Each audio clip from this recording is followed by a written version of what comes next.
Subscribe করুন শেষের কবিতা, click করুন বেল আইকন।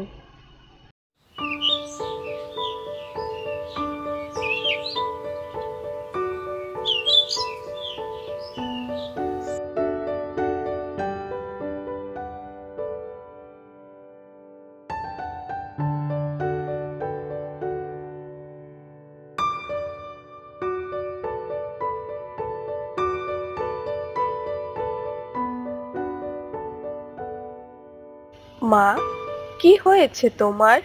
এইখানে চুপ করে বসে আছো যে? কিছু হয়নি আমার। তুই কি কিছু বলবি? হ্যাঁ, বলবো, কিন্তু তার আগে তুমি বলো যে কি হয়েছে তোমার। শরীর খারাপ লাগছে? না রে, আমার কিছু হয়নি। আর তো মাত্র একটা দিন। মা, আমি তো পড়াশুনো করার জন্য যাচ্ছি, বলো। সেটা তো জানি, কিন্তু তুই চলে গেলে যে বাড়িটা একদম ফাঁকা হয়ে যায়। এর পরের মাসেই তো আমার পরীক্ষা শেষ, আর পরীক্ষা শেষ হলেই আমি চলে আসব। ঠিক আছে, এখন বল কি বলতে এসেছিলি? বলছি যে আমাকে পকোড়া বানিয়ে দাও না মা, খুব খেতে ইচ্ছে করছে। এখন পকোড়া খাবি? হ্যাঁ মা, দাও না পকোড়া বানিয়ে। ঠিক আছে, এতবার বলতে হবে না।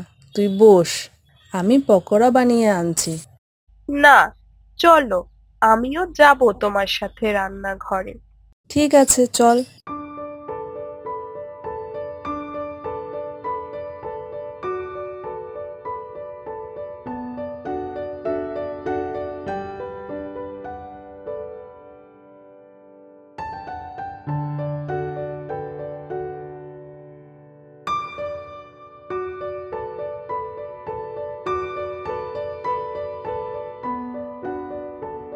গিন্নি, গিন্নি, কোথায় গেলে?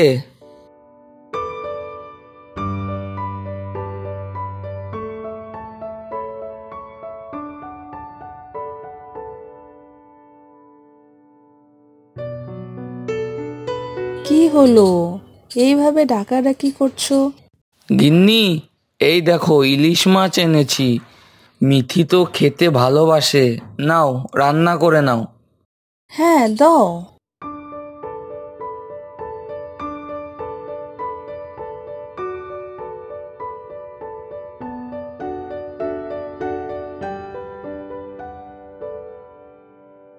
বাবা, তুমি ইলিশ মাছ এনেছো?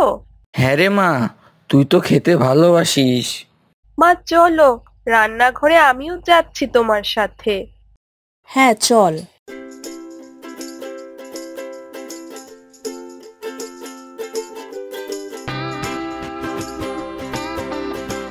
মা, কি সুন্দর গন্ধ বেরিয়েছে।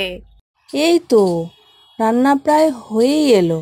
আচ্ছা মা মিথি, একটা কথা বল তো, হ্যাঁ মা, বলো। হোস্টেলে ঠিক মতো খাওয়া দাওয়া করিস তো মা? হ্যাঁ, করি তো, কিন্তু হোস্টেলের খাবার কি আর বাড়ির খাবারের মতো হয়? হোস্টেলে রান্না কেমন হয় রে মা? মা, তুমি হোস্টেলের খাবারের কথা এখন বাদ দাও তো। তোমার হাতের রান্নার কাছে বাকি কোনো খাবারের তুলনাই হয় না। হয়েছে হয়েছে, আর কথা ঘোরাতে হবে না। মা, তোমার রান্না হলো? আমার কিন্তু খুব খিদে পেয়েছে। হ্যাঁ, যা তোর বাবাকে ডাক দে খাবার জন্য, আমি খাবার দিচ্ছি। ঠিক আছে, যাচ্ছি।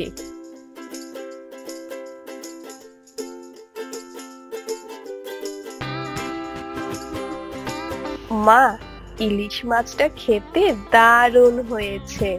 তোর ভালো লেগেছে? কাল তোকে ইলিশ মাছ প্যাক করে দিয়ে দেব, নিয়ে যাস। না মা, এইভাবে খাবার নিয়ে যাওয়া যায় না। কেন, আমার মেয়েকে কি আমি একটু খাবার বানিয়ে দিতে পারবো না? গিন্নি একটু বোঝো, এইভাবে খাবার রান্না করে দেওয়া যায় না। তুমি বরং মেয়েকে কিছু শুকনো খাবার দিয়ে দিও। হ্যাঁ মা, বাবা ঠিকই বলেছে। তুমি আমাকে কিছু শুকনো খাবার দিয়ে দিও, আমি কিছুদিন রেখে খেতে পারবো। ঠিক আছে, তাই হবে। তাড়াতাড়ি খাওয়া দাওয়া করে নে। তারপর তোর জন্য নাড়ু মোয়া কিছু খাবার বানাই।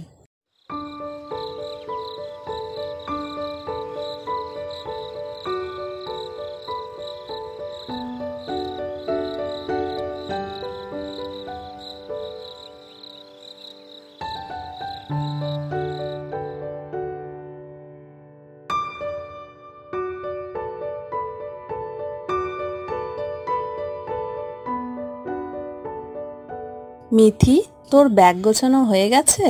এই তো জামা কাপড়গুলো গোছাচ্ছি। নে, এই নাড়ু আর মোয়াগুলো গুছিয়ে নে। এইটুকু সময়ে তুমি এত কিছু বানিয়ে নিলে? এত কিছু আর কোথায়, এই কটা মোয়া আর নাড়ু।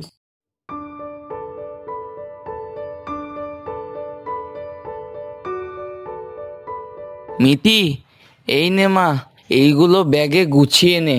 এগুলো কি বাবা? এইখানে তোর পছন্দের বিস্কুট, চানাচুর আর চিপস আছে। তুমিও এত কিছু নিয়ে এসেছো?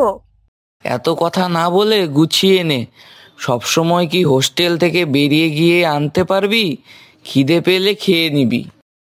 যখনই ছুটিতে আসি তুমি আর মা এত খাবার দিয়ে দাও যে আমি খেয়ে শেষই করতে পারি না।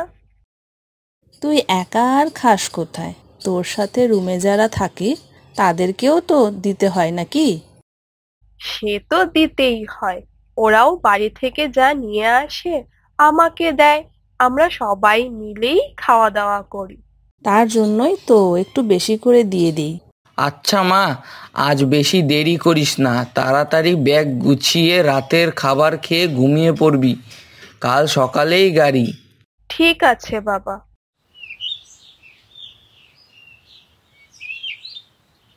মা, আমি এখন আসি।